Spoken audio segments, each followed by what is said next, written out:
Well, good afternoon, and thanks to everyone for joining me today. Yesterday, I released a video in which I laid out our government's policy direction on the issues of preserving the choices children have regarding their gender identity until they are mature enough to make them. Policies to better involve parents in their children's education on sensitive issues, and finally, policies addressing the issue of women, girls, and transgender athletes in competitive sports. These are sensitive conversations involving children, and I hope we can depoliticize these issues as much as possible as we work through the process of implementing these policies into law and regulation in a fair and effective way. I want to start by saying that every Albertan who identifies as transgender, I care deeply about your happiness and your well-being. I support you in becoming the person that you want to be or who you already are. And as Premier of this province, I will ensure your rights are always protected.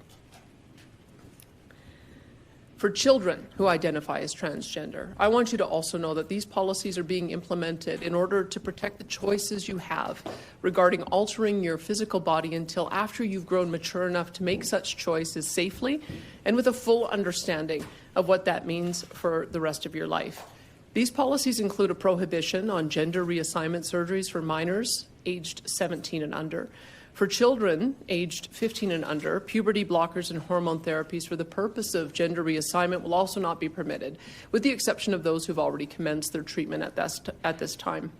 For minors aged 16 and 17 who wish to start hormone therapies for gender reassignment purposes, this will be permitted with parental, physician, and psychologist approval and consent. Alberta's government is also working to attract specialists in gender reassignment surgeries and care to Alberta to assist adults who have a wish to transition, and we plan to build a private registry of these experts to support their lifelong health needs.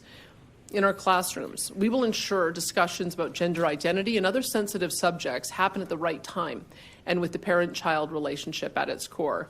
This will include a parental opt-in consent requirement when teachers plan to discuss subject matter related to gender identity, sexual orientation, or sexuality for K-12 students. Further, children aged 15 and under will require parental notification and consent before their name or pronouns are changed in school. For minors aged 16 and 17, parental consent won't be required for this, but parents will have to be notified.